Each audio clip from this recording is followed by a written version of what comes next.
Para ser, para ser justo con los errores de pronóstico, no solo erró Alberto.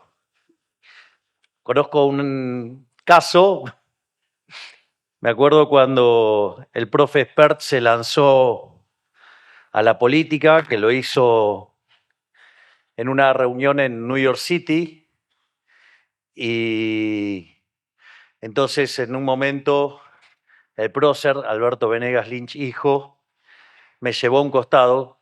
Tenemos el honor de tenerlo a Joaquín aquí, a senador por la provincia de Entre Ríos.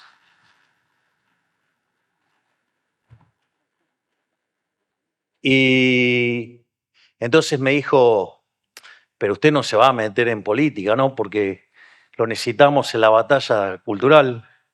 Y le dije, profe, ni en pedo. Bueno, le erré por un poquito, así que, digo, no solo le erró a Alberto, yo también le erré. Así que, en ese sentido, el orden espontáneo tiene sus propios misterios. La, la idea de hoy es básicamente replicar estas charlas que yo suelo tener con los inversores y que es mostrar el caso argentino, ya no desde los logros que hemos tenido a lo largo de los últimos casi 2 años, sino básicamente mirando de cara al futuro y mostrar todos los potenciales que tiene Argentina desde el punto de vista del crecimiento económico, es decir, por qué hemos entrado en el sendero que va a hacer a la Argentina grande nuevamente. Y en ese sentido, anticipando a parte de lo que voy a estar diciendo ya cuando entre en la parte de crecimiento económico, una de las cosas que quiero hacer, porque seguramente todos estaban acá escuchando las ponencias y todavía no están al tanto de la tremenda noticia que acaba de salir, es que hoy acaba de firmarse el acuerdo bilateral comercial con los Estados Unidos.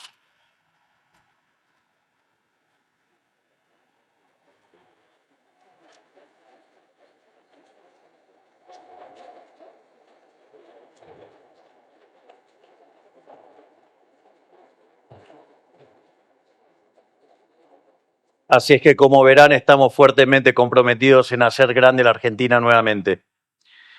En ese sentido, una de las cosas que básicamente mira un empresario, porque la clave para entender acá es qué es lo que descubrió la humanidad hace 250 años para que el mundo haya cambiado del modo que lo hizo. Cuando uno tiene que explicar la condición natural del hombre, si uno mira la historia de la humanidad, la condición natural del hombre siempre fue la pobreza. Y eso fue una constante hasta el año 1800 de la era cristiana. Es decir, es lo que en la teoría del crecimiento económico se llama el palo de hockey. El PBI per cápita permanecía constante y de repente a partir del 1800 el PBI per cápita empieza a crecer y lo hace más de 15 veces en una población del mundo que se multiplicó por más de 10 veces. Entonces, básicamente eso ocurrió, digamos, con la llegada del capitalismo, y entonces uno tiene que entender cómo funciona ese proceso de crecimiento económico. Porque además, en el año 1800, cuando en el planeta vivían cerca de 800 millones de seres humanos, el 95% de la población del mundo vivía con menos de $1. Y hoy ese número hay que estar cambiándolo todo el tiempo porque si no, estaría cero en una población que es 10 veces más grande, es un poco más de 10 veces más grande. Entonces, en ese sentido, lo que uno tiene que tratar de explicar es por qué eso pasa. Bueno, eso pasa porque aumentó el stock de capital per cápita, permitió que aumentara la productividad y eso permitió pagar mayores salarios y mejorar radicalmente las condiciones de vida. Ni que hablar en la cantidad de años de vida de las personas, que se ha más que duplicado. En ese sentido, la clave entonces es acumular capital en términos per cápita. Ahora, para acumular capital, la acumulación de capital se logra en la medida que uno hace inversiones y que esas inversiones además le ganan al crecimiento de la población, tal que el stock de capital per cápita suba. Es decir, no es solamente inversión para reponer el capital, no es inversión bruta, sino que la inversión neta sea positiva, es decir, la inversión más allá de la amortización. Y para eso, básicamente, para que ustedes inviertan, lo primero que tendría que pasar es que respeten los derechos de propiedad. Porque si no se respeta el derecho de propiedad, básicamente ustedes no se pueden apropiar del resultado. Y si no se pueden apropiar del resultado, ¿para qué van a invertir?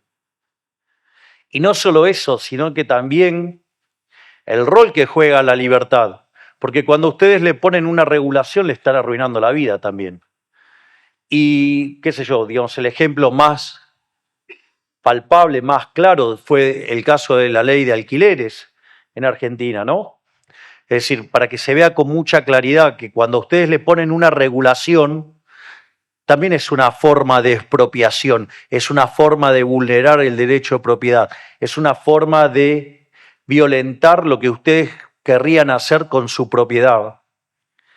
Por lo tanto, tanto el derecho de propiedad como la libertad juegan un rol fabuloso y extraordinario en el proceso de crecimiento. Y también la vida. Porque si no hay respeto al derecho a la vida, tampoco podemos avanzar. Por eso siempre es tan importante nosotros, cuando pensamos la política, siempre el marco normativo es la definición del liberalismo del prócer de la Ciudad de la Libertad en Argentina, Alberto Venegas Lynch hijo, que dice: el liberalismo es el respeto irrestricto del proyecto de vida del prójimo, basado en el principio de no agresión y en defensa del derecho a la vida, a la libertad y a la propiedad. De hecho, cuando ustedes toman modelos de crecimiento endógeno, el rol del tamaño de la población es importante, lo cual, digamos, es una mala noticia para los verdes. Pero más allá de eso, lo que estamos enfatizando acá es el rol del derecho de propiedad y la libertad, digamos, para que cuando uno obtiene un resultado, ese resultado se lo pueda apropiar. Ahora bien, cuando ustedes, además, tienen las condiciones para invertir, ya sea porque los retornos del capital están por encima del costo de oportunidad, o sea, de la tasa de interés, que además la tasa de interés no es una aberración manejable por el Banco Central, tiene que ver con, digamos, la preferencia intertemporal. La tasa de interés existe porque existe el tiempo, no porque existe el dinero. El punto es que además esa inversión ustedes la tienen que financiar. Y para financiarla necesitan de ahorro. Por eso todos los experimentos populistas, digamos, y de base keynesiana, que quieren todo el tiempo estimular el consumo es pegarse un tiro en el pie, porque básicamente destruyen el ahorro. Al destruir el ahorro es imposible invertir y consecuentemente la economía no crece, o crece mucho menos de lo que podría crecer.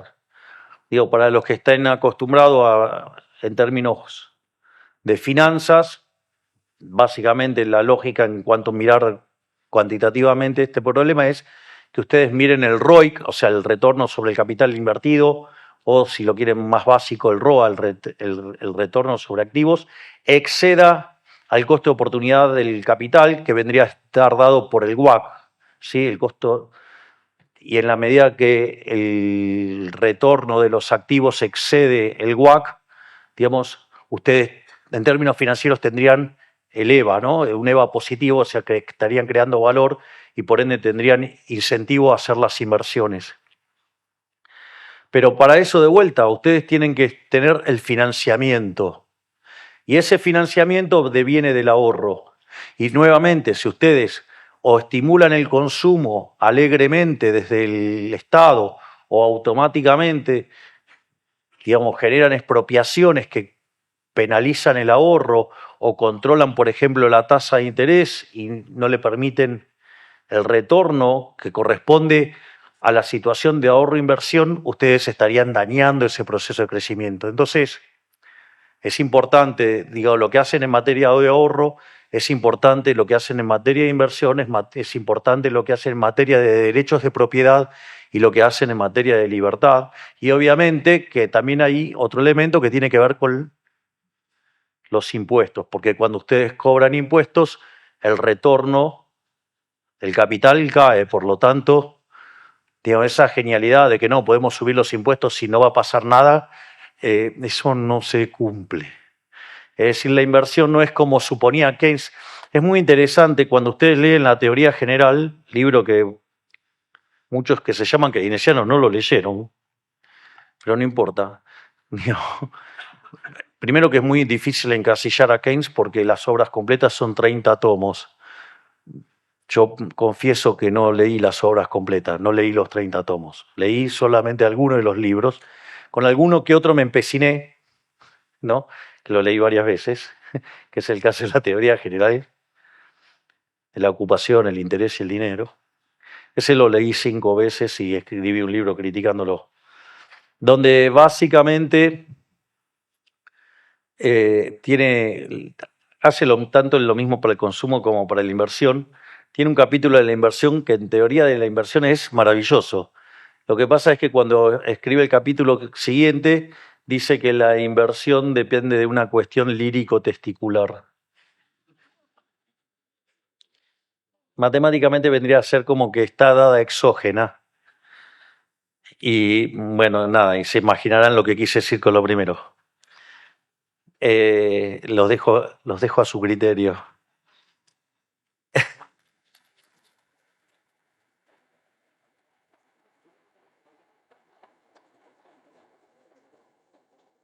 Y la realidad es que cuando ustedes están mirando si una inversión es factible, a ustedes les importa saber si hay flujo de fondos, les importan los impuestos, les importa la tasa de interés y les importa el crecimiento.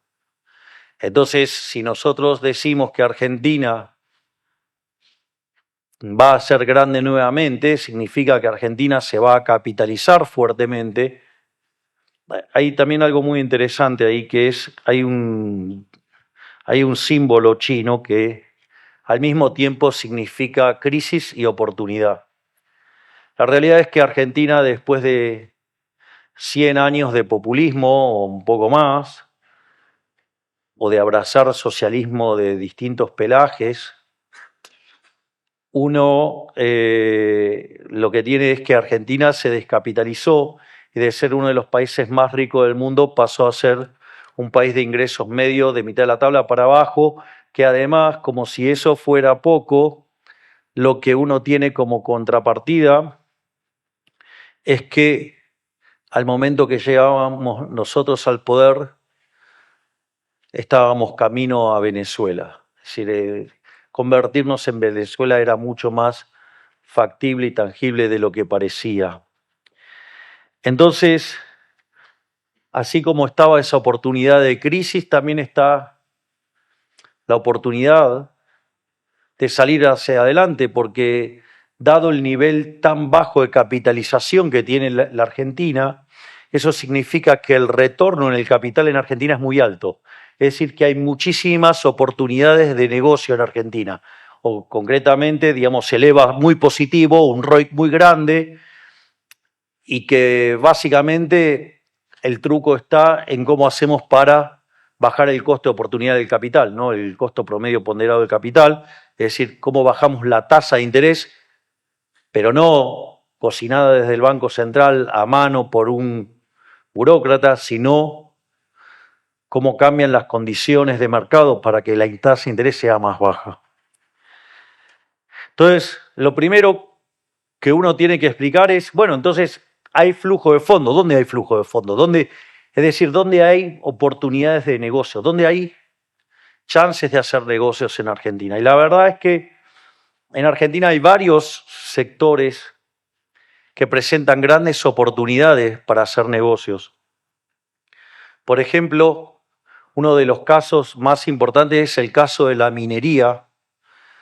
Piensen, por ejemplo, que nosotros compartimos la misma cordillera con Chile y Chile exporta 50.000 millones de dólares por año de cobre. Nosotros solamente 4.000. Es decir, nosotros quiere decir que estamos subutilizando la cordillera y consecuentemente nosotros podríamos, por ejemplo, multiplicar por 12 veces y media nuestras exportaciones. Es decir, yo tengo mis serias dudas de que el creador haya sido tan malo con nosotros de darle todo el cobre a los chilenos y nada a nosotros. Los que están mirando la cordillera consideran lo mismo. Eso no es un tema menor, porque de hecho todos los proyectos mineros, ya sean lo que tiene que ver con el cobre, el oro, el litio, las tierras raras, básicamente tenemos el potencial de crear de manera directa 1 millón de puestos de trabajo. Por eso es tan importante una de las leyes que vamos a estar mandando, que tiene que ver con la ley de los periglaciares. Básicamente ustedes tienen la zona glaciar y la periglaciar es el perímetro a partir del cual ustedes pueden empezar, por ejemplo, a hacer actividades mineras. Hoy eso no está bien definido. Los ambientalistas que prefieren que uno se muera de hambre, pero digamos no tocar nada, es decir, digamos, una actitud bien primitiva. Lo que permite esta ley que nosotros estamos enviando al Congreso es que devolverle el federalismo a las provincias y que cada provincia determine cuál es la zona periglaciar. Y eso, digamos, la contracara de esa va a ser una gran inversión en todo lo que tiene que ver en materia de minería.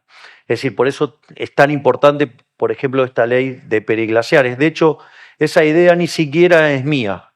La idea original es del gobernador de la provincia de Mendoza, Alfredo Cornejo.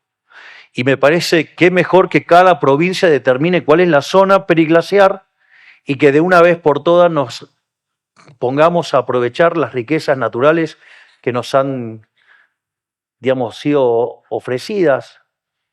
Es más, en materia de RIGI, digamos, porque el otro también sector tan importante que tenemos es vinculado al petróleo y al gas.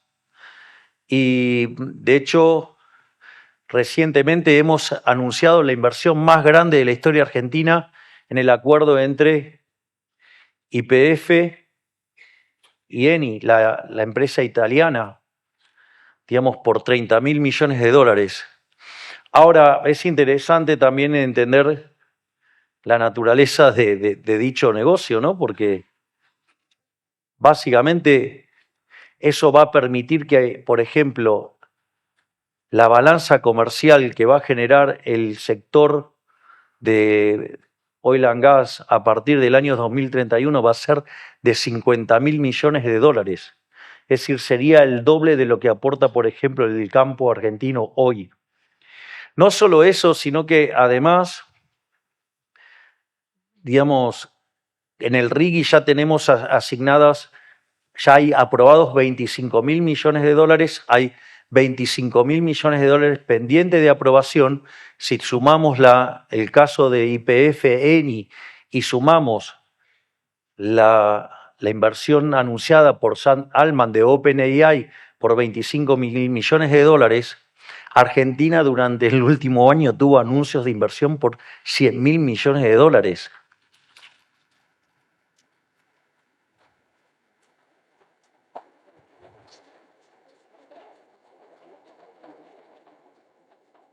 En definitiva, parece que los viajes estuvieron rindiendo un poquito.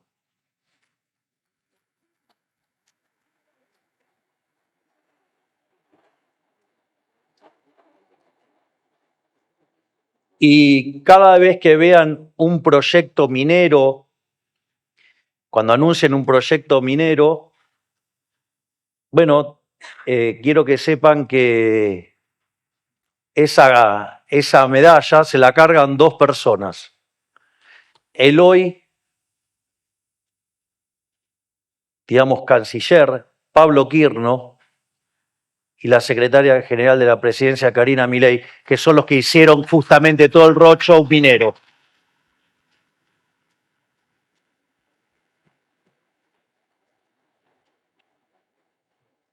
Pero no solamente tenemos, digamos, todo lo que es vinculado entonces a la minería, como dije recién, el cobre, el oro, el litio, tierras raras, todo lo que tenemos de petróleo y gas, que además, como aquellas empresas que quieren sacar por el Atlántico lo que generan, eso también está generando un gran interés en todo lo que es el sector de trenes. O sea que vamos a una modernización de nuestra red ferroviaria. Pero no solo eso, sino que además seguimos teniendo el mejor campo del mundo. Es decir, el campo argentino tuvo que soportar durante el kirchnerato que le extrajeran 200.000 millones de dólares y aún así sigue siendo competitivo. Es cierto, todavía no hemos terminado de eliminar las retenciones, pero hemos bajado muy fuertemente las retenciones y hemos quitado un montón de impuestos y un montón de regulaciones para que el campo argentino, digo, sin lugar a dudas, sea el mejor campo del mundo y sin atenuante. Lo que pasa que demanda tiempo. Y obviamente también en materia del sector ganadero, de hecho hemos quintuplicado nuestra cuota con los Estados Unidos, o sea, parece que los viajes para algo sirven.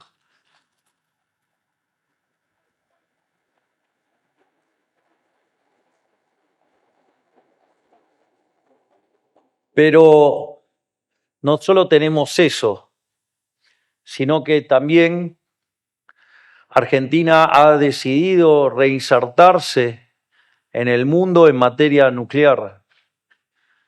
Y básicamente está el tema de la explotación del uranio y está el desarrollo de los SMR, lo cual, digamos, nos va a permitir ser, digamos, un actor fundamental y central en todo lo que tiene que ver con la energía nuclear.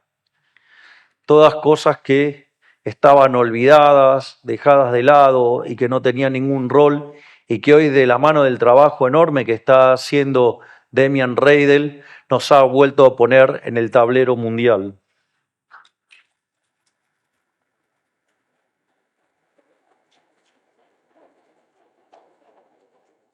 Y por otra parte, todo lo que tiene que ver con lo vinculado a inteligencia artificial. La inversión que va a hacer OpenAI en Argentina no es una inversión marginal, no es algo accesorio. Es decir, van a convertir en Argentina en un hub mundial de inteligencia artificial. Una de las cosas, de las características importantes que tiene para ofrecer Argentina es energía barata y no solo eso, sino bajas temperaturas, lo cual baja sustancialmente el costo del funcionamiento de los data centers.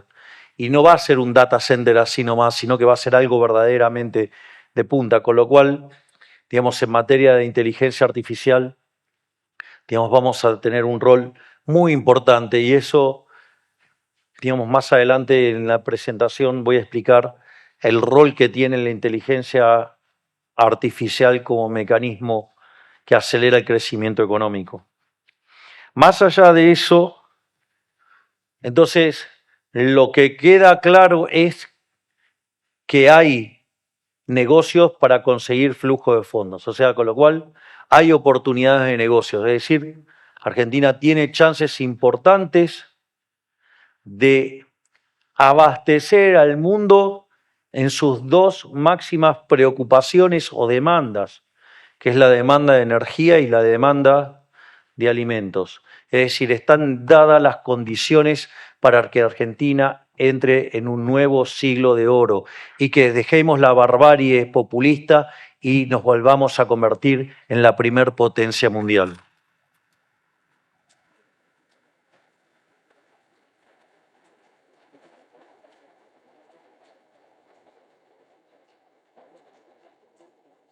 Por otra parte, una de las cosas que también señalé era el rol de los impuestos. A diferencia de lo que suelen decir los políticos, que dicen que van a bajar los impuestos y después no solo que no los bajan, sino que después de que consiguen el resultado electoral los suben, nosotros durante la campaña dijimos que íbamos a bajar los impuestos, pero a diferencia de otros que dicen que los van a bajar y después los suben, nosotros habíamos mostrado que efectivamente bajamos los impuestos. Nosotros a lo largo de estos 20 meses eliminamos o redujimos 20 impuestos y le devolvimos a los argentinos, algo nunca visto en la historia, 2,5 puntos del PBI en baja de impuestos.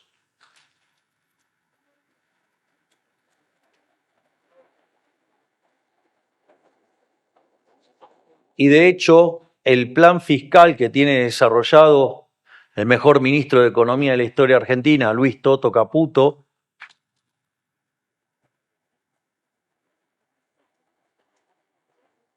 es que de acá al 2031, si los argentinos decidieran que ese fuera el destino, le devolveríamos a los argentinos en baja de impuestos el equivalente a 500.000 millones de dólares, es decir, más que lo que Argentina tiene hoy de deuda, que es 450.000 millones de dólares.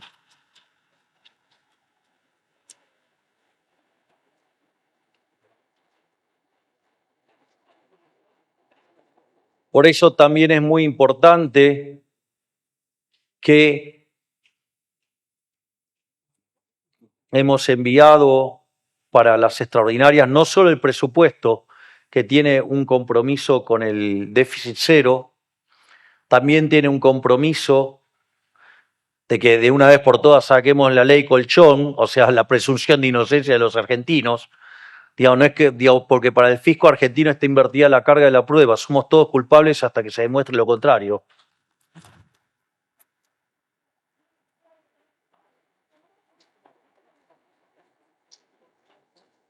Sino también lo que vamos a hacer es enviar otro paquete tributario para también bajarle los impuestos a los argentinos, y en la medida además que sigamos creciendo y que se genere superávit financiero excedente, vamos a seguir bajando los impuestos como lo hemos venido haciendo.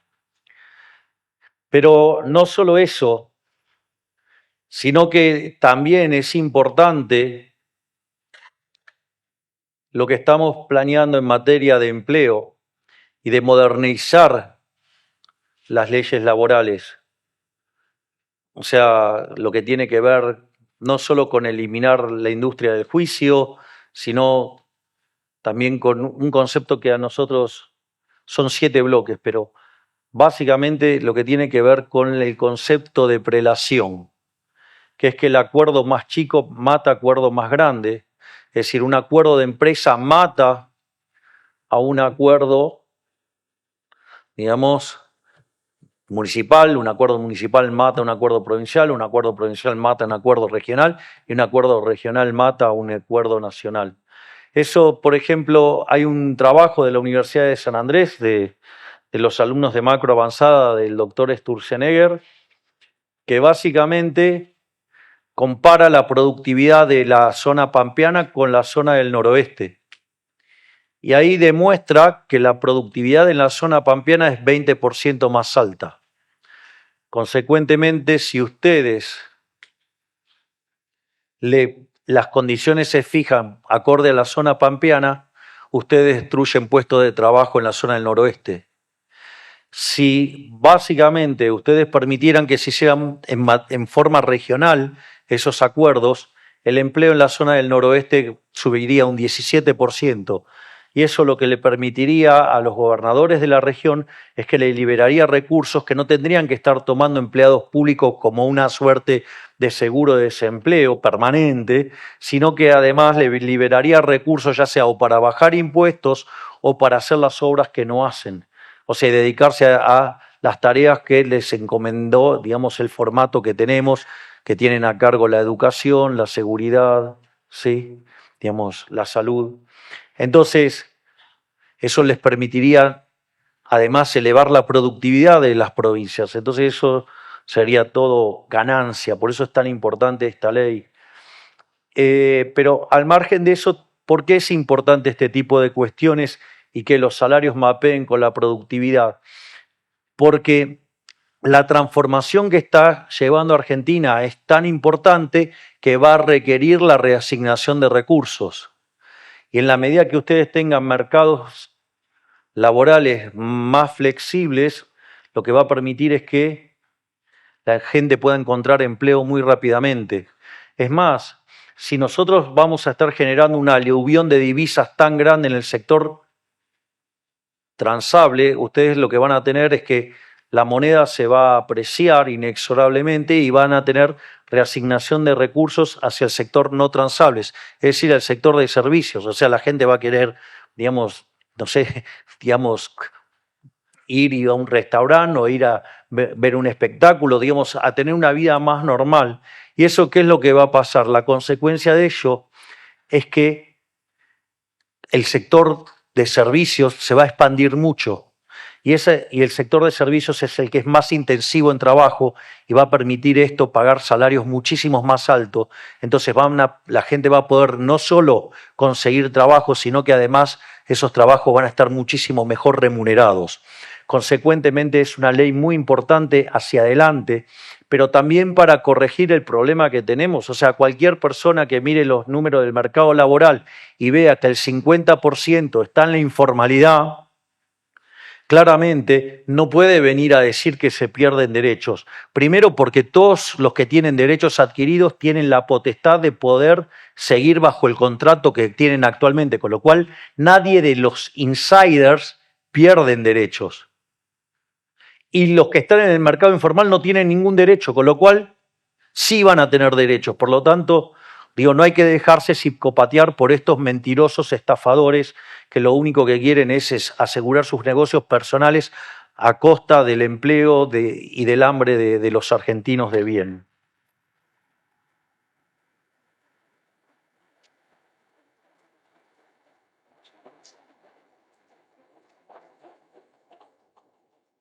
Por otra parte, digo, estoy hablando de las cuestiones vinculadas a los derechos de propiedad, a la libertad, el respeto a la vida, las posibilidades de hacer negocios, ¿sí? Pero esto está muy bien, pero ¿qué pasa si alguien violenta estos derechos? Bueno, por eso también estamos mandando la reforma del Código Penal, haciendo que las penas sean más duras, porque para que en Argentina se cumple lo que venimos diciendo, que el que las hace, las paga.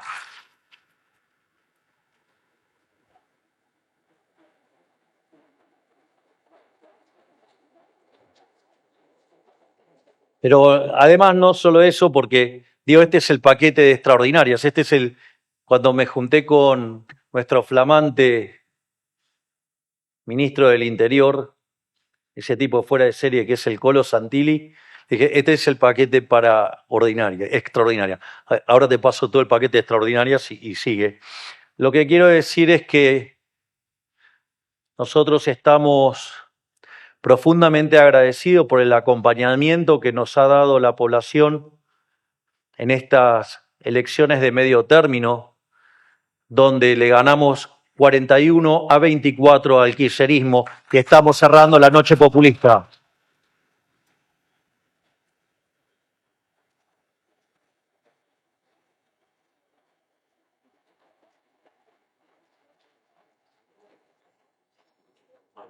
Y si bien está bueno mostrar gratitud y agradecimiento con las palabras, nosotros lo que ustedes ven es que lo vamos a validar con los hechos, continuando siendo el gobierno más reformista de la historia argentina.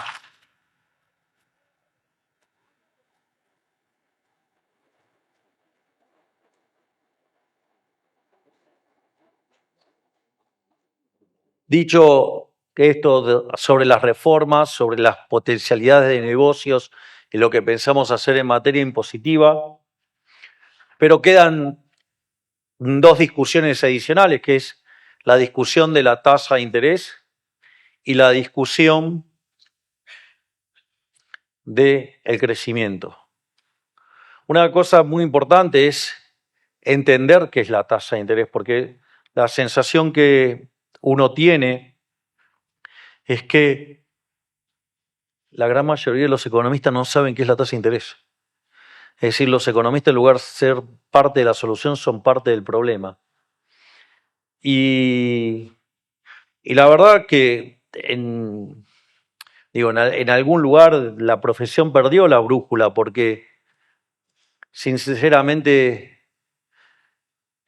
es bastante ofensivo, digamos, para un economista escuchar que un economista diga que la tasa de interés es el precio del dinero. O sea, es una cosa bastante aberrante. Básicamente, la tasa de interés es el precio relativo de los bienes presentes respecto a los bienes futuros. Es decir, la tasa de interés existe porque existe el tiempo, no porque existe el dinero.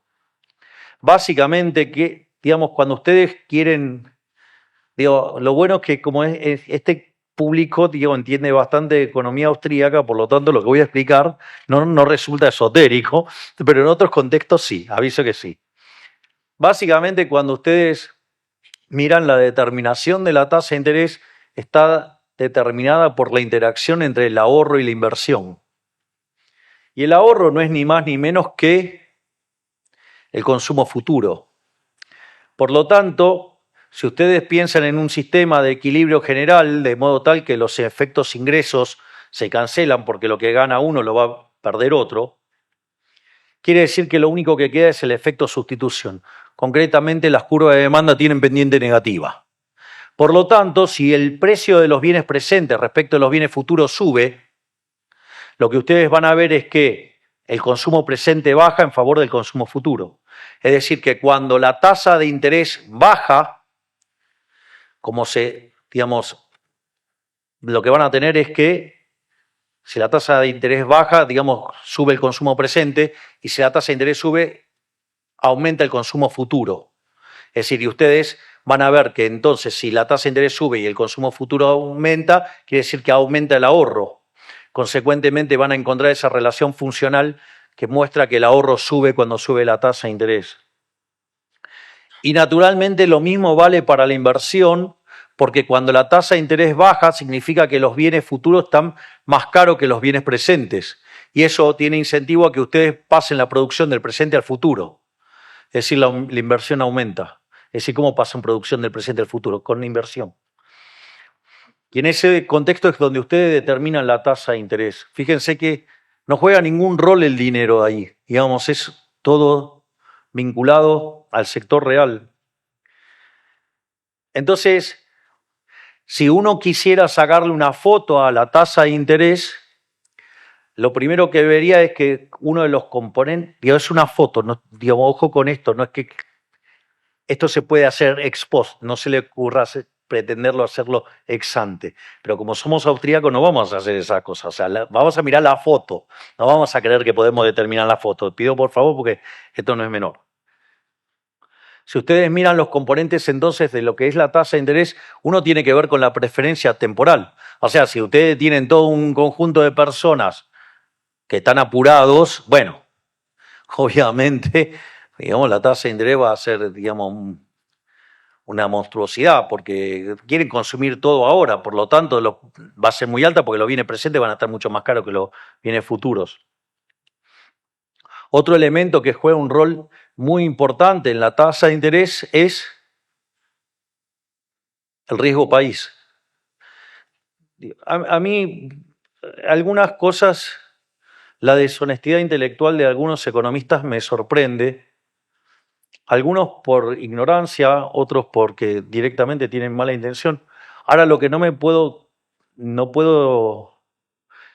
internalizar o asimilar es que gente que haya estado sentado en la silla eléctrica ignore el riesgo Cuca. Es decir, estaban tan calientes por predecir la hecatombe, que todo esto volara por los aires, ¿sí? Y tratar de generar pánico en la gente, que básicamente era buscar el spread de tasa de interés para predecir una devaluación y negar la naturaleza del riesgo Cuca. La realidad es que si la tasa de interés es el precio relativo de los bienes presentes respecto a los futuros, digamos, el mundo Cuca, que es un mundo comunista y que no para todos los días de hacer recomendaciones comunistas, digo que es de no creer. Digo, Twitter está más divertido que nunca. Escuchar a los cucas hablar es monumental. El otro día le querían poner impuestos al cajero. Ahora, digamos,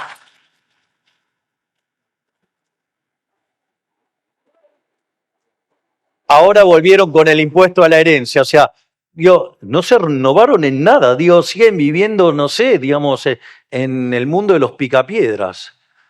Pero, digo, más allá de eso, en un mundo profundamente expropiador también, ¿no? Pero la realidad es que es como cuando De Pablo tiene un artículo, Juan Carlos De Pablo tiene un artículo maravilloso que se llama La economía como proceso decisorio. Entonces, cuando plantea el escenario a futuro, dice, bueno, puede haber tres escenarios. Uno es el statu quo, no cambia nada, con lo cual los precios relativos, si no cambia nada, no tienen por qué cambiar. Después está el escenario del diluvio universal, o sea, va a haber un revoleo de novela y en función de eso, digamos, todo el truco es conseguir un ticket para el Arca de Noé.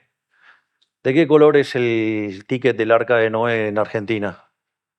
No, verde. De hecho, digamos, ese es el camino al paraíso, el violeta.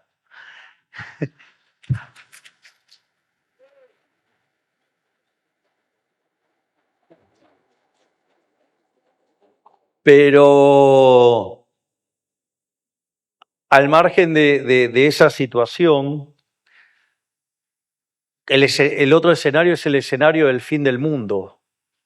Y el escenario del fin del mundo es no hay mañana. Los Kuka, en términos de capital, son el escenario del fin del mundo, porque son la versión reloaded de lo peor del peronismo, de combatiendo el capital. Ellos destrozaron el capital. Consecuentemente, ¿cuánto valen los bienes futuros ahí? Cero. Por lo tanto, la tasa de interés tiende a infinito. Bueno, eso es el riesgo Kuka. Y economistas que trataban de promover la devaluación y abiertamente, digamos, quieren que a este gobierno le vaya mal. En especial hay uno que, digamos, o sea, todo el tiempo está haciendo cosas apocalípticas, digo, porque está resentido por otra cosa que ha pasado. Entonces, o sea, digo, parece que se olvidó, digamos, que era un impresentable que no podía pisar la calle, que tenía que salir camuflado, hasta que alguien lo revalorizó. Pero al margen de eso, de esa ingratitud, digamos, negaba el riesgo Cuca. Bueno, la elección del 26 le dio una clara clase, ¿no? Porque se redujo a la mitad el riesgo país. No solo eso, sino que además, digamos, Argentina tuvo la mejor racha histórica en acciones, llegando a duplicar el valor de las acciones como consecuencia de la caída del riesgo país. Así que parece que sí, efectivamente había riesgo Cuca, y los únicos que apostaron por la libertad, digamos, por suerte fueron los argentinos, donde 2/3 de los argentinos dijo Cucas nunca más.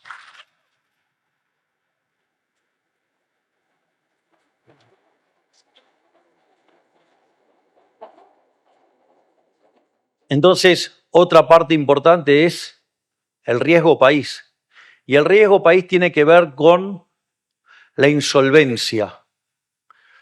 La insolvencia, digamos, o como con su contracara, digamos, la solvencia intertemporal.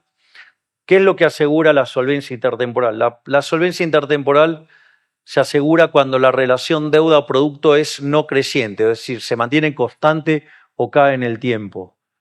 Argentina tiene una política de déficit cero. Al tener una política de déficit cero, Argentina es uno de los 5 países del mundo que tiene superávit financiero. El resto tienen déficit, o sea, solo 5 tienen superávit financiero, los 190 restantes tienen déficit. Eso quiere decir que la deuda no sube, por lo tanto, con la expansión que va teniendo el PBI, la relación deuda-producto va cayendo. Por lo tanto, inexorablemente vamos a abatir al riesgo país, lo vamos a exterminar.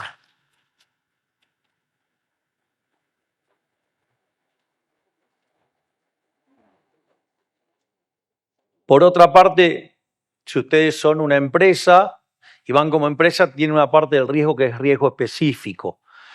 Bueno, eso también hemos tenido que soportar varias tonterías durante la campaña que hablaban de, no, la macro está bien, pero el problema es la micro. Ey, la micro es digamos, la macro es la suma de todas las micro. Con lo cual, si la macro camina bien, ¿qué es eso de que la micro... O sea, ese es uno de las cosas que estaban mal. La otra es, cuando ustedes encuentren un economista o un político haciendo mucho énfasis sobre la micro, bueno, ustedes es un indicador de que ahí tienen un corrupto. Porque lo que tiene que hacer, desde mi punto de vista, un político es nivelar la cancha, que todos tengan la misma cancha. En la literatura esto se llama don't pick the winners, o sea, no elegir el ganador. Entonces, si viene alguien y me empieza a hablar de la micro, el paso siguiente, ¿cuál es? Que venga y me hable del sector de las velas el día que Edison inventó la lamparita. Y adivinen qué hay atrás de eso. Corrupción. Por lo tanto, digamos, mucho cuidado cuando les aparezca un político o un economista, dice, no, bueno, pero la micro, porque eso en el fondo es un lobista que está tratando de influir en la opinión pública para actos de corrupción, para que ganen los que les toca perder. Y eso significa pasarle la cuenta a todos los argentinos para que se beneficien los que no son eficientes y que se beneficie el del pasamano. Con lo cual, mucho cuidado con eso.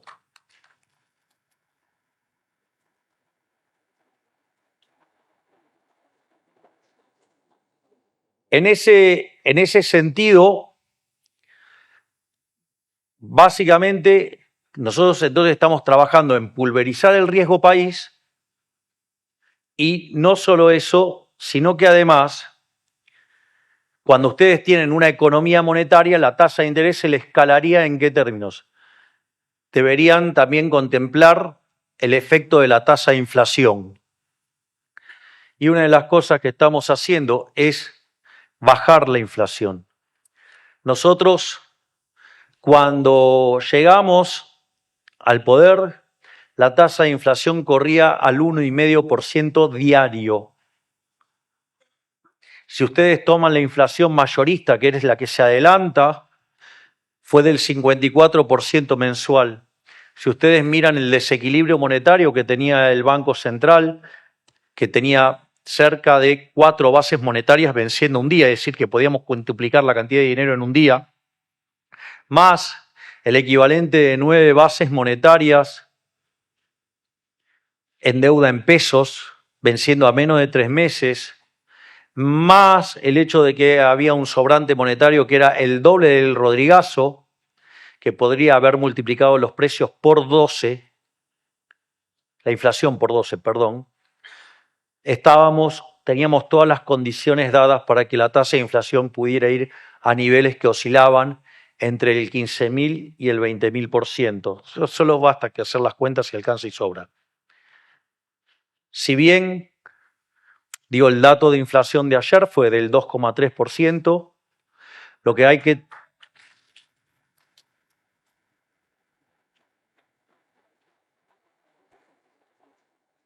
digamos, si hoy la inflación viaja a niveles del 30, todavía falta mucho. Es decir, se ha logrado muchísimo, pero todavía falta. Pero quiero darle dos líneas de esperanza. La primera es la política monetaria tiene un rezago que oscila entre los 24 y los 26 meses, acorde a un estudio que se hizo en la Universidad de Córdoba. Y para aquellos que malintencionadamente, desde el periodismo, sacan mal la cuenta porque dicen, no, bueno, ya llevan 20 meses, ya se tendría que haber terminado la inflación. No, es desde el momento en el cual se frenó la emisión monetaria. Nosotros no solo que hicimos el ajuste fiscal más grande de la historia, sino que lo hicimos además en tiempo récord. El otro día Toto contaba que en una reunión de los ministros de Economía del mundo estaba el ministro del Reino Unido y decía que tenía un déficit fiscal de 5 puntos del PBI y que iba a corregir 1 punto por año. Y todos lo aplaudían. Nosotros hicimos déficit cero en un mes. Lo que no logramos en 123 años lo logramos en un mes.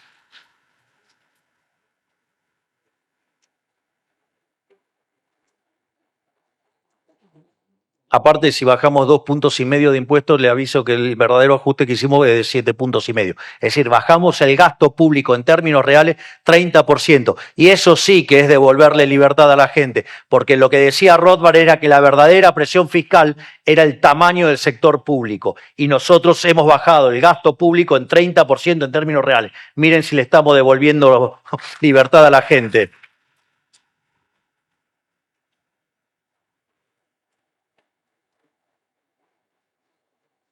Pero el tema es que eso solamente era 1/3 del déficit que teníamos. En el Banco Central teníamos el doble de déficit. Teníamos un déficit cuasi fiscal de 10 puntos del PBI. Y eso tardamos 6 meses en arreglarlo y hacerlo cero, lo cual también es un gran logro y que a diferencia de otros deshonestos intelectualmente que hicieron que el ministro anterior hiciera un plan Bonex y que después nos regaló el corralito, después Alcatraz, digamos, hicieron fuertes expropiaciones. Nosotros hicimos todo esto respetando los derechos de propiedad.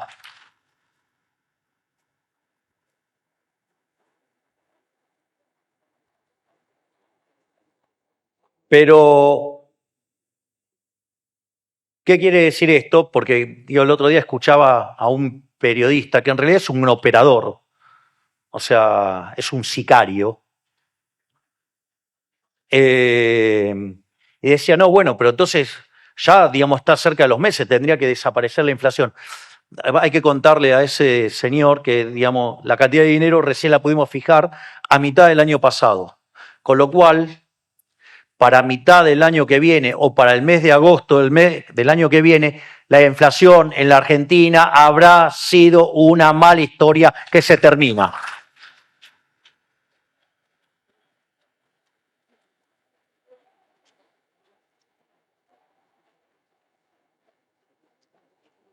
Y lo que hay que también entender es que la inflación no es neutral, distorsiona los precios relativos, distorsiona la inversión y en la medida que nosotros bajemos la tasa de inflación y la señal de precio fluya libremente y limpia, porque la inflación, digamos, es al sistema de precios lo que el ruido a la comunicación.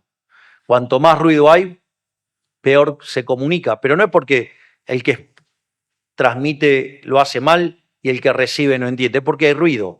Bueno, la inflación hace lo mismo con la asignación de recursos. Por lo tanto, en la medida que eliminemos la inflación, digamos, va a haber un salto de productividad en la economía como consecuencia de la eliminación de la inflación. Igual es un efecto de una vez para siempre.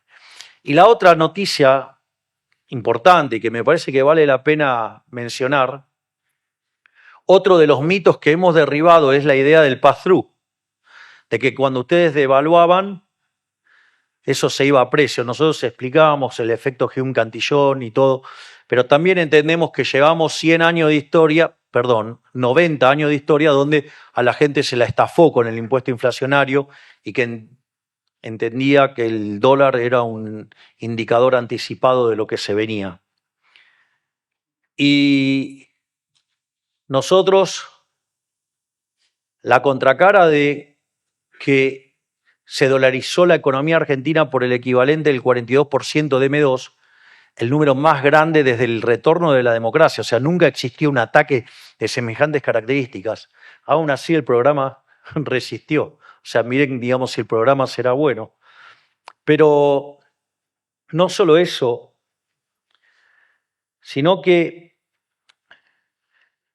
cuando uno mira los pasivos monetarios del Banco Central, ya sea los no remunerados, base monetaria, y los remunerados, en su momento LELIX, LEVAC, LELIX, PASE, distintos instrumentos remunerados, era un número, para que más o menos se den una idea, cuando Sturzenegger era presidente del Banco Central, ese número era 120.000 millones de dólares. Después, con la llegada del riesgo Cuca y la destrucción que hubo en el mercado de capitales allá en el 2019, cuando ganó el kirchnerismo, con lo cual por eso sigue siendo raro gente que negaba el riesgo Cuca con tal de tratar de forzar su pésimo argumento desde lo intelectual. Entonces, ¿qué es lo que ocurre? Cuando ustedes miran el tamaño de los pasivos monetarios, desde la última parte de Guzmán hasta que llegamos nosotros, era un número que oscilaba entre los 35.000 millones de dólares y los 45.000 millones de dólares.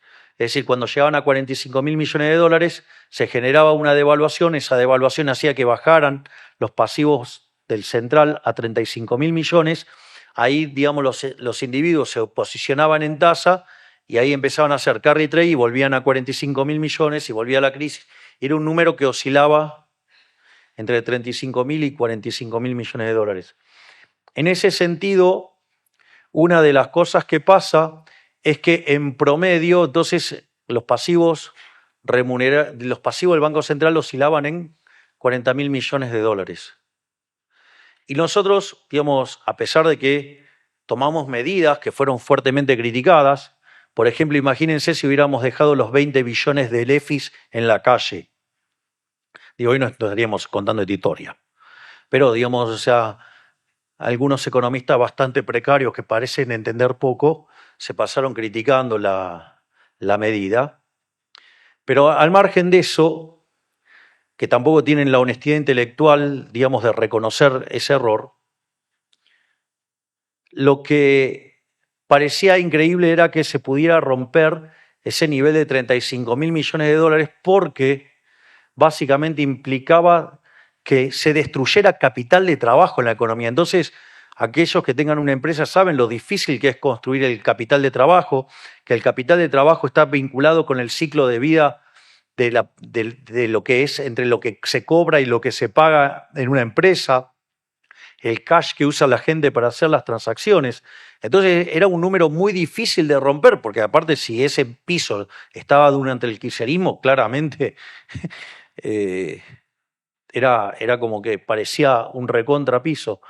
Bueno, el ataque que hemos recibido nosotros durante los últimos 8 meses, porque no olvidemos que todo este ataque comenzó desde con un Congreso de la Nación absolutamente destituyente, votando sistemáticamente todas las semanas leyes en contra del equilibrio macroeconómico, digamos, el intento de pudrirla en la calle, o sea, distintos mecanismos por los cuales todo el tiempo intentaron sabotear el gobierno, ¿sí? En ese sentido, básicamente lo que uno tiene es que, increíblemente, los pasivos monetarios del Banco Central hoy son 25.000 millones de dólares.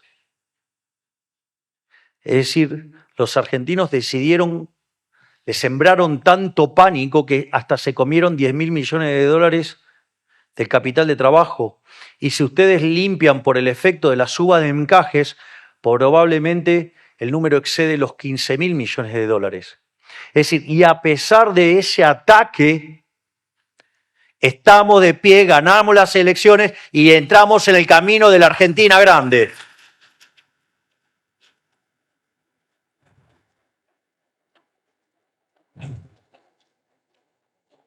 Por lo tanto, frente a esa caída de la demanda de dinero, la tasa de inflación debería haber quedado absolutamente desanclada. Y sin embargo, quedó oscilando en torno al 2%. Por lo tanto, en la medida que se recomponga la demanda de dinero y la economía siga creciendo, también es un dato, la tasa de inflación se va a desplomar.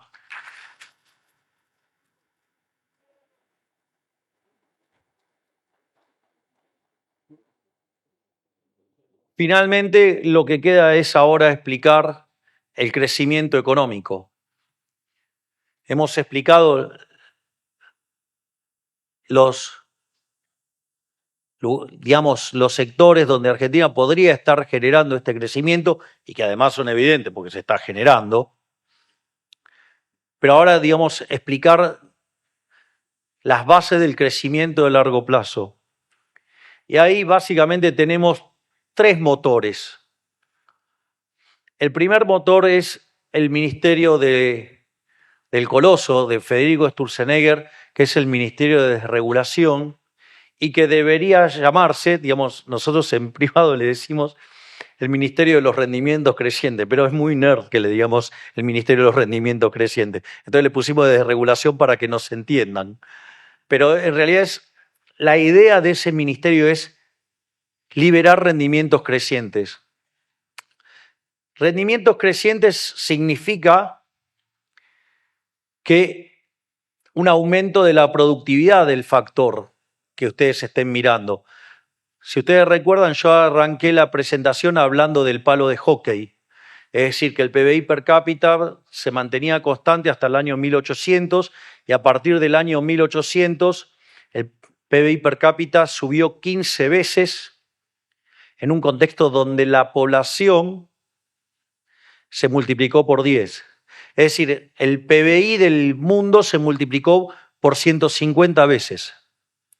Entonces, el punto es que si yo tuviera rendimientos crecientes, si subía, se multiplicó por 10 la población, el PBI debería haber multiplicado por 10. Bueno, si lo hizo 150 veces, esos son rendimientos crecientes, es decir, la producción subió mucho más que proporcionalmente. En general, en la teoría neoclásica, eso está asociada a la existencia, si me quiero poner en exquisito en términos de terminología de equilibrio general, hablaría de no convexidades. Si me quiero poner más intuitivo, hablaría en términos de estructuras concentradas, o si lo quiero hacer más fácil, monopolios, que es un caso polar dentro de las estructuras concentradas. Y desde la perspectiva de la economía neoclásica, eso está mal y entonces hay que regularlos. Cuando ustedes regulan los monopolios y los tratan de asimilar a empresas competitivas, la contracara de eso es que al matar los rendimientos crecientes matan el crecimiento económico. En ese sentido, una de las cosas que sucede es que cuando ustedes miran a aquellos países que tienen más carga regulatoria, por ejemplo Europa, son los países que menos crecen del mundo. Es decir, que cuando ustedes regulan y matan los rendimientos crecientes, se están matando el crecimiento económico. Entonces, en ese sentido, en la medida que nosotros avanzamos en el proceso de desregulación, liberamos rendimientos crecientes y la economía crece. Y esa es la idea que tenemos desde el Ministerio de Desregulación. Es interesante porque en los últimos 20 meses nosotros hicimos 10.000 reformas estructurales. Vaya que estamos liberando rendimiento creciente. Por eso es que siempre digo, somos el gobierno más reformista de la historia y no tengo ninguna duda en afirmar que somos además el mejor gobierno de la historia argentina.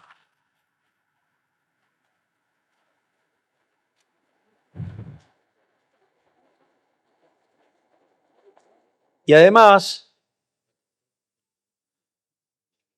no solo que hemos cumplido con todas las promesas que hicimos en la campaña, lo que creíamos que íbamos a hacer en 4 años lo hicimos en menos de 2, pero les quiero comentar que una forma de honrar el respaldo que tuvimos en las urnas es continuar con nuestra agenda reformistas y vamos a seguir desregulando y haciendo reformas estructurales porque no vamos a parar hasta que Argentina sea el país más libre del mundo.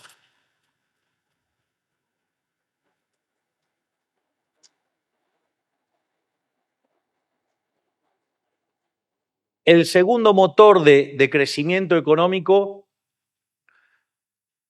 digamos, es porque lo estoy en el orden de la presentación, no es porque, digamos, está ponderado de otra manera, porque en términos de caja es el que, digamos, pusimos primero desde el primer día.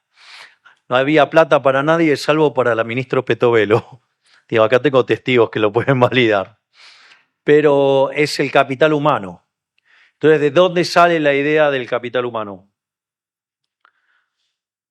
Allá por el año 1956, dos economistas por separado, uno Robert Solow, por otro lado Trevor Swan, desarrollaron un modelo de crecimiento que se llama el modelo de crecimiento económico neoclásico.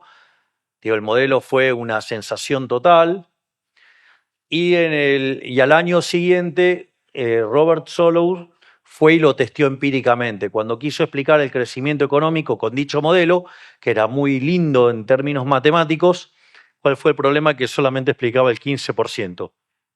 Es decir, el instrumento era muy lindo, pero no explicaba nada.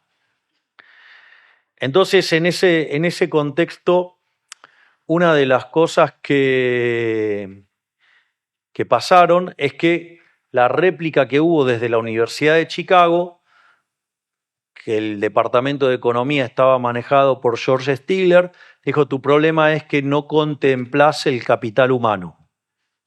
Y ahí en la Universidad de Chicago nacieron dos vertientes sobre capital humano.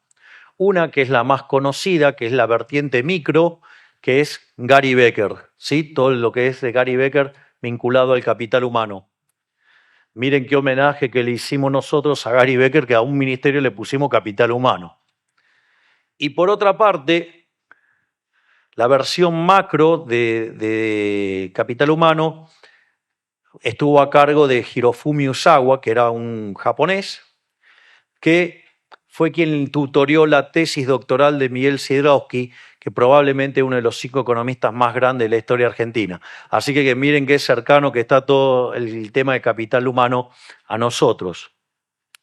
Sin embargo, al momento de la academia, en lugar de posicionarse sobre esta forma de trabajar de Usawa y de mirar el capital humano desde un modelo de crecimiento bisectorial, decidió ir por la idea del progreso tecnológico y el progreso tecnológico se determinaba a dedo.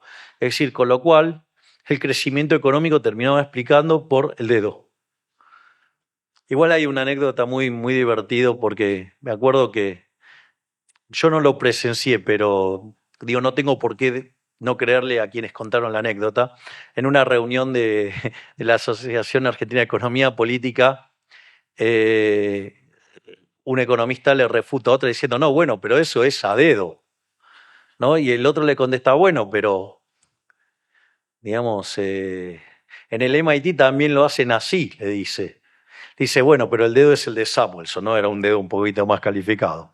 Pero más allá de la humorada, la literatura decidió ir por ese lado y por eso después la de literatura prácticamente desaparece hasta que aparece Robert Lucas Jr., que después de terminar de sus contribuciones en expectativas racionales, se empieza a dedicar a los temas de crecimiento económico y en el año 83 aparece Paul Romer, en su tesis doctoral desarrolla la teoría del crecimiento endógeno, ahí se da una fuerte expansión de todo lo que es la teoría del crecimiento endógeno y ese debate prácticamente queda finiquitado en el año 1989 en un trabajo de Gregory Mankiw, David Romer, no Paul Romer, David Romer y David Weil, que lo que hacen es testear empíricamente la hipótesis con capital humano y pasan a explicar el 85% del crecimiento económico.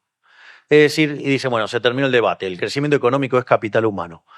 El capital humano tiene dos dimensiones, tiene el capital humano de primera generación y el capital humano de segunda generación. El de primera generación tiene que ver con la alimentación de los chicos, ¿sí? Y con la salud de los chicos.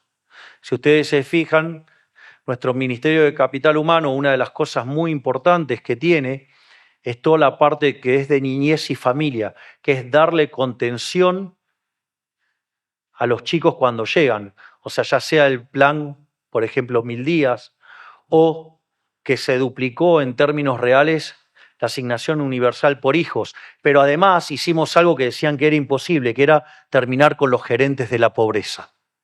Vaya que hubo que poner cosas ahí para terminar todo eso.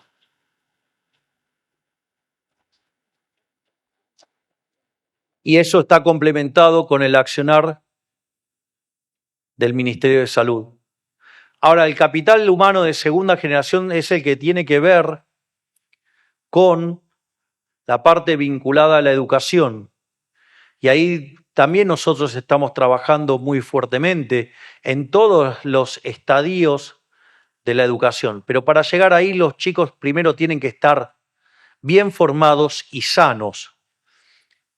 Y entonces, pero también estamos trabajando en un nuevo programa de alfabetización, también estamos trabajando en un montón de reformas para que la educación esté en la vanguardia. Pero con todo eso no alcanza. Por eso también dentro del capital humano está la Secretaría de Trabajo y es junto al Ministerio de Economía y junto al Ministerio de Regulación son los que están diseñando la reforma laboral.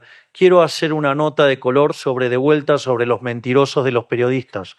Los mentirosos de los periodistas operan en favor de aquellos que no quieren que hagan las reformas y hace por lo menos 15 días que lo único que hacen es torpedear con esta reforma, que les aviso que en la reunión de gabinete de ayer, digamos, estaban haciendo la conciliación entre el trabajo del Ministerio de Economía de Toto Caputo, el Ministerio de Desregulación de Sturzenegger y el Ministerio de Capital Humano de Sandra Petovelo. Digamos que Sandra no pudo ir a la reunión, pero digamos, él trabaja, digamos, esto lo trabaja Cordero. Es decir, con lo cual le están sacando el punta al lápiz, lo están terminando de perfeccionar. Y es increíble porque los periodistas tienen todas las críticas, todo. No se dejen psicopatear por esos mentirosos. Todos aquellos que hayan leído, que están escribiendo sobre la reforma, son todos operadores. Son todos sicarios. Porque se lo estoy diciendo, digo, los tengo acá de testigo, digamos, aparte del gabinete, que ayer se terminó de hacer la conciliación y el trabajo ahora está en legal y técnica para armonizar las 3 propuestas. Es decir, mientras tanto los medios se la pasaron hablando de todo esto. Así que todos los que escucharan, todos los periodistas que estuvieron escuchando hablar sobre esto, todos mintieron. Digo, para que sepan, digamos, con lo que se encuentran del otro lado. Pero no solo eso, sino que además también hay gente que quedó fuera del sistema y nosotros trabajamos en la reincorporación y reinserción en el mercado laboral de aquellos que quedaron afuera del sistema. Por lo tanto, también no solo que estamos modificando las condiciones para que las personas puedan desarrollarse y puedan aportar al crecimiento económico, sino que además estamos trabajando en las condiciones del mercado laboral para que los que están fuera del sistema puedan reingresar y que de cara adelante además puedan ser mucho más productivos. Y finalmente, lo otro que estamos trabajando es en materia de comercio internacional. Y lo que estamos haciendo es trabajar en que la economía argentina sea más abierta, porque aquellas economías que son más abiertas son más productivas y son más ricas. Y el mejor reflejo es que hoy salió el acuerdo bilateral con los Estados Unidos, donde los profetas del Apocalipsis decían que no iba a salir nada.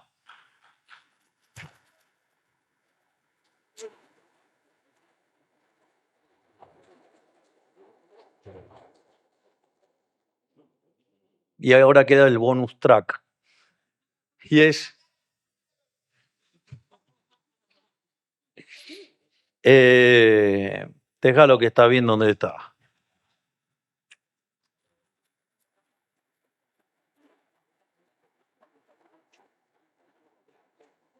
Pero más allá de las humoradas, el bonus track es lo que se viene en materia de inteligencia artificial.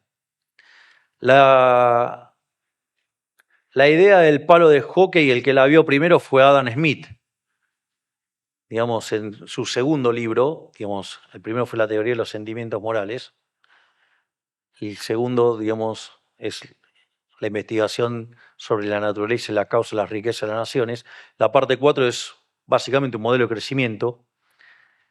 Y la idea de la fábrica de alfileres es la idea de los rendimientos crecientes, ¿no? O sea, una persona sola puede producir solamente 20 alfileres. Si ustedes básicamente van y dividen la tarea en 15, la producción per cápita salta a 5.000. Es decir, pasan a producir 75.000 alfileres, ¿no? Es decir, la idea de los rendimientos crecientes. Bueno, y cuyo límite está dado por el tamaño del mercado. Es decir, ustedes van a ganar productividad dividiendo el trabajo si tienen demanda del otro lado, ¿no? Dicho esto, la inteligencia artificial vendría a ser como la fábrica de alfileres del siglo XXI. Y eso lo que podría hacer es acelerar el proceso de crecimiento y de convergencia.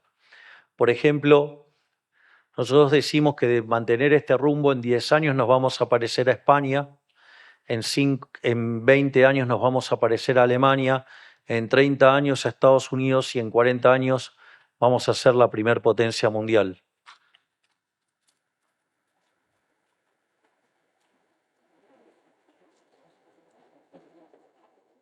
Sin embargo, con la inteligencia artificial podríamos parecernos a España en 5 años, a Alemania en 10 años, a Estados Unidos en 15 y ser la primer potencia mundial en 20 años. Por lo tanto,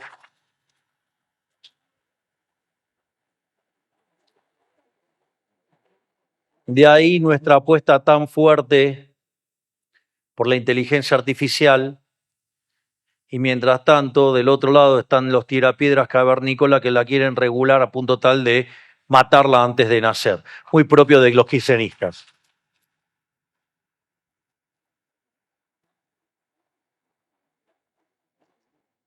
Por lo tanto, haciendo un raconto de todo lo que dijimos, digo, en la mente, porque no voy a repetir de vuelta, porque no voy a repetir la conferencia,